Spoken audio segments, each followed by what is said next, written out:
কৃষ্ণ, রাধে রাধে। তো আজ একাদশী। তো একাদশী আপনারা সুন্দরভাবে পালন করবেন, আর আমিও সুন্দরভাবে পালন করব, এবং অপরকেও সুন্দরভাবে পালন করার জন্য আপনারা বলবেন। একাদশী হচ্ছে সব থেকে অন্যতম ব্রত, কারণ একাদশী যদি আমরা পালন করি তাহলে আমরা সহজে ভগবানকে খুশি করতে পারবো। তো এখন আমি একাদশী ব্রত এবং মহত্ব কথা আপনাদের কাছে শোনাবো। তো আজকে একাদশী হচ্ছে পবিত্র রোপণী একাদশী। এই একাদশীর মহত্ব অনেক রয়েছে। তো আমি এখানে পাঠ করে শোনাচ্ছি, আপনারা সুন্দরভাবে সেটা শুনবেন। তো একদিন মহারাজ যুধিষ্ঠির ভগবান শ্রীকৃষ্ণকে জিজ্ঞাসা করলেন, হে প্রভু, শ্রাবণ মাসে শুক্লপক্ষে একাদশী নাম কি, তা কৃপা করে আমাকে বলুন। শ্রীকৃষ্ণ বললেন, হে মহারাজ, এখন আমি সেই পবিত্র ব্রত মাহাত্ম্য বর্ণনা করছি। মনোযোগ দিয়ে তা শ্রবণ করুন। যা শোনা মাত্রই বাজপেয় যজ্ঞের ফল লাভ হয়। প্রাচীন কালের দাপর যুগে গুরুতে মহিজিৎ নামে এক বিখ্যাত রাজা ছিলেন।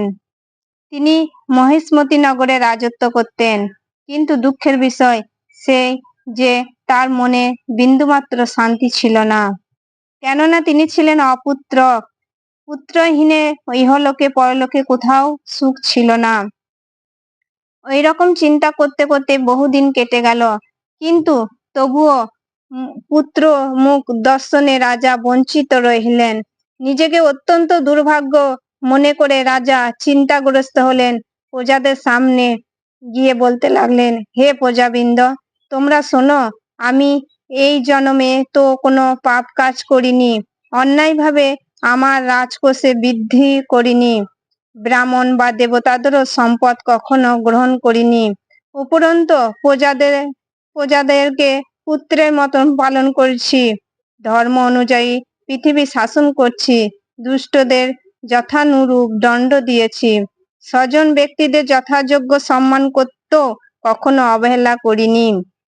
তাই হে ব্রাহ্মণগণ, এই প্রকার ধর্মপথ অবলম্বন করা সত্ত্বেও কেন আমার পুত্র লাভ হলো না, তা আপনারা কৃপা করে অনুসন্ধান করুন।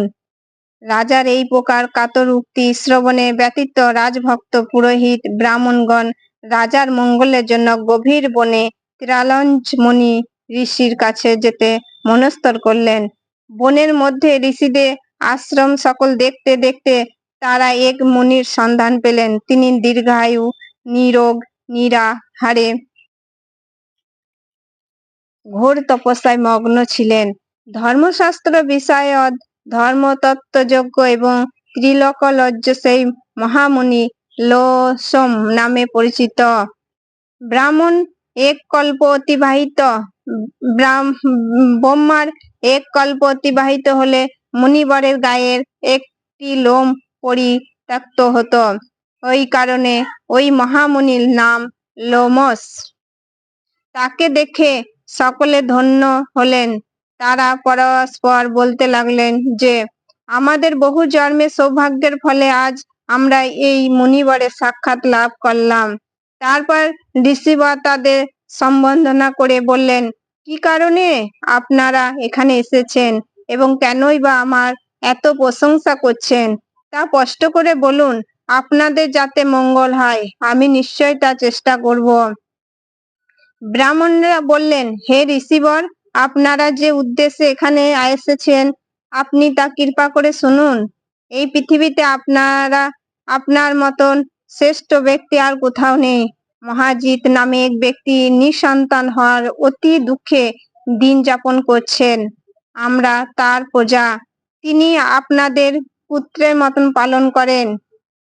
তিনি আমাদেরকে পুত্রের মতন পালন করেন, কিন্তু তিনি পুত্রহীন বলে আমরাও সবাই মর্মাহত। তার দুঃখ দূর করতে আমরা এই বনে প্রবেশ করেছি।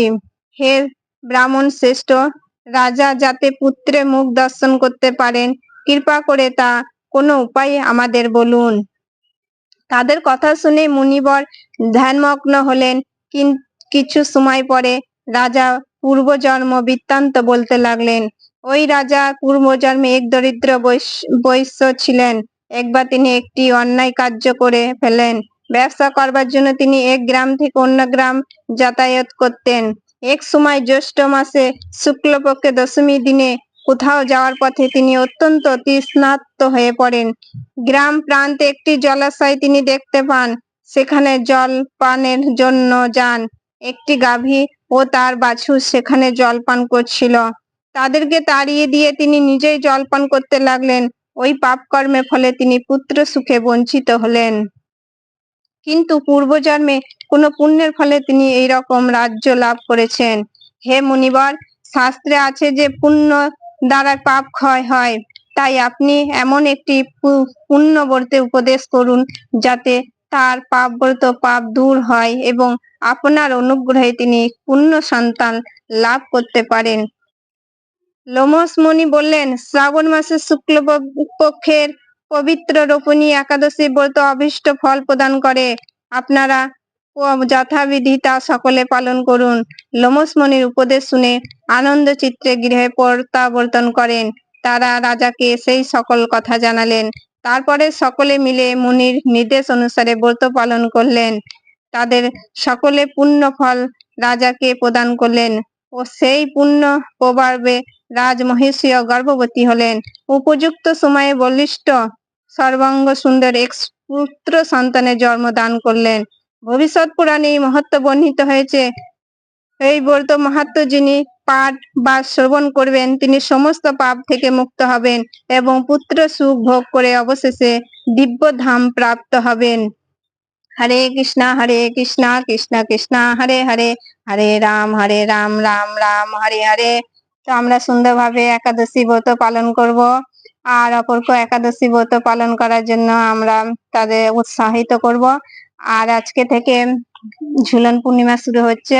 তো আমরা ভগবানকে অনেক অনেক অনেক ঝুলনে আমরা ভগবানকে দর্শন করব।